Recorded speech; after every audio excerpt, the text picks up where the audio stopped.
Hey guys!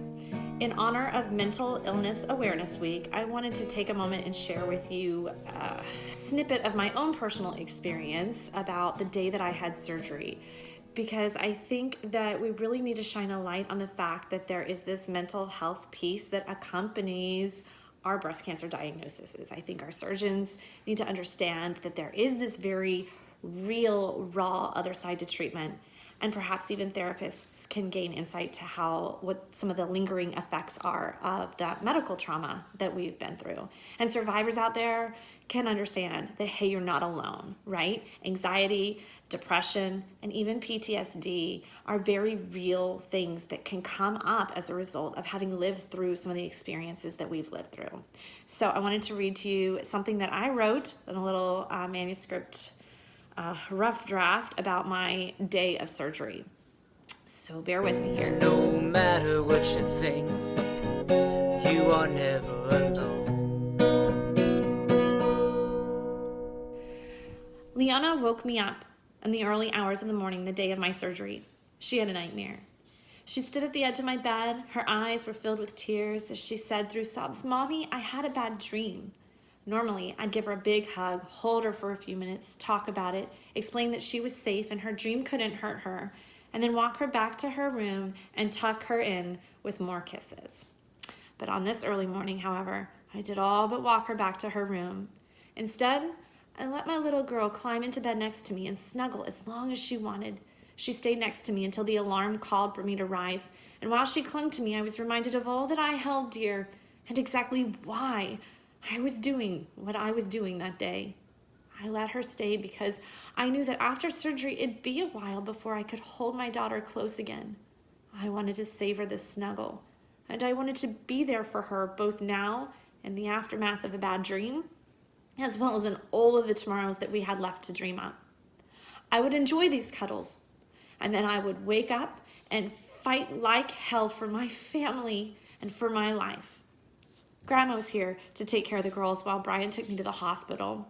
Her plan was to stay until I'd recover enough to be able to function, to drive, and be more or less back on my feet. Brian and I kissed Leona and Sage goodbye, said our farewells, and headed off towards Savannah. It seemed appropriate that while en route, giant frickin' raindrops began to plop on our windshield. Soon they began racing from the sky so fast that they united into a sheet of water and pounded our car and attempted to obscure our view. It was a match between water and wipers, and the water seemed to have the upper hand. Flashes of light soon lit up the darkness, followed by booming rolls of thunder. Those two increased their frequency, and thunder did its best to keep up with lightning. I snickered a little when I realized that my metaphor was becoming my reality. I was quite literally driving into the storm. We arrived at the hospital safely, parked in the garage, and even managed to make it to the hospital doors. We escaped through a tiny reprieve in the storm. But as soon as we entered the building, however, the curtains of the storm fell down once again.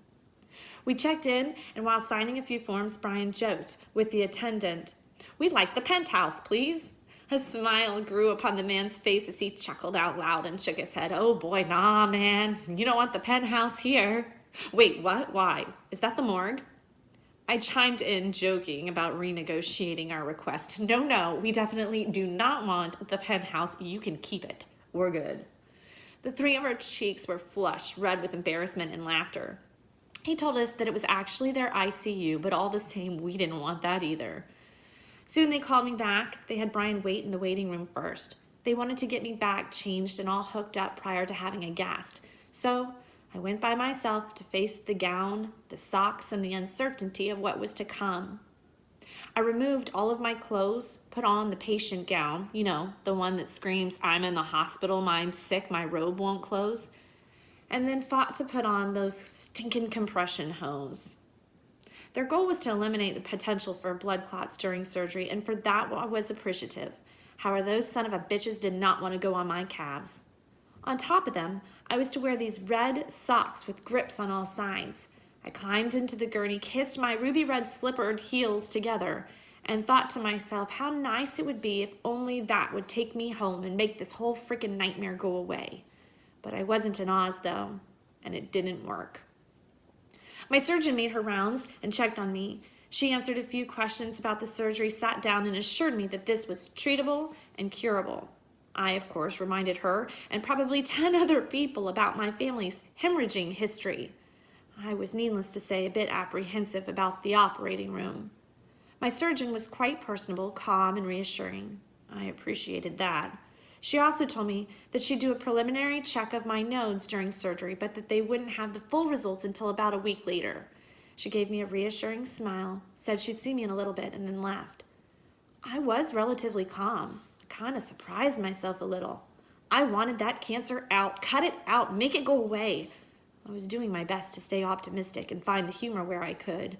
I was scared of the surgery, but I was more scared of letting that cancer go unchecked.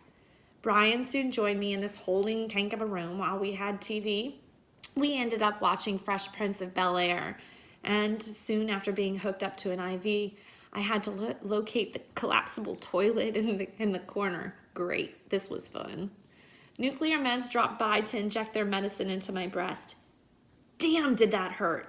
They stuck the needle in close proximity to my nipple, which was not only a sensitive place, but the needle was sharp, and it hurt, damn it.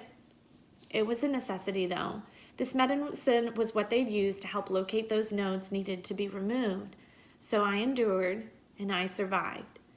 Soon a nurse came and gave me a delightful cocktail of I don't give a shit medicine. It was fantastic and lived up to the fake name that I gave it because I did not give a shit. I was relaxed and spacey. My dearest husband took videos of me and all of my loopy to share with family and friends. It was hysterical, and I did not give a shit. My surgery time was quickly approaching, and before I knew it, I kissed Brian goodbye, and they wheeled me down the hall and around a few corners. Everything looked very hospital-esque. Nurses were in scrubs. There were other folks in white coats and masks, and there were hospital equipment and gurneys throughout the halls. It felt very surreal. I was being rolled through this hall. It wasn't a movie or a sitcom. It was real life. It was my life, and I wasn't entirely sure how much longer that it was going to last. They rolled me into the operating room, which is even more intimidating. Everything was so sterile, which of course is a good thing, but it also reinforced the reality and magnitude of what was happening to me. I was scared, nervous, and my I don't give a shit cocktail was failing me. Terror began to roll through my body, and an intense, overwhelming panic soon accompanied my loopy lucidness. I had to climb out of my gurney and onto a table. The table. It was the table where they'd be taking knives to my flesh and ripping it off of me. There were giant lights that hung over me, and I could see nurses on the side of the room counting. And I imagined sharpening those shiny silver flesh-piercing tools. It looked like a torture chamber, a horror film. And yet this was real life, my life. My terror grew. Nurses that were tending to me tried to explain what they were doing over there. Still, I'm sure that my vitals didn't express any relief. So they tried to distract me with questions about my family. I was shaking, panicking. My surgeon was over to my left prepping for surgery, and she smiled at me and calmly said my name. Hi, Joyce. The anxiety I felt may have paused slightly with her reassuring smile. But as my head shifted again to the right and saw the knives, my overwhelming, inescapable fear, it did not dissipate. It grew more intense. They continued to prep me by strapping my body down. I remember the belt getting tightened across my legs.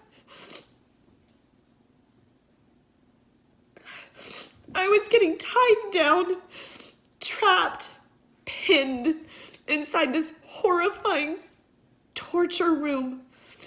I felt tears well in my eyes.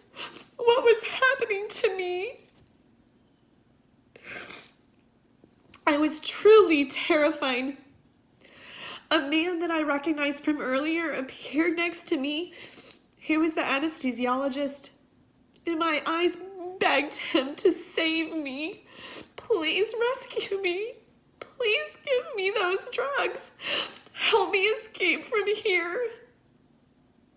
He soon placed a mask over my face, which also frightened me because I knew exactly what was about to happen the moment that I lost consciousness. Those shiny silver knives in that corner over there, they would soon puncture my flesh and carve off part of my body. Still, with an ache in my heart and tremors in my soul, fear pumped through my veins, while his green scrubs and beard were the last things that I saw as my vision disappeared and I drifted away.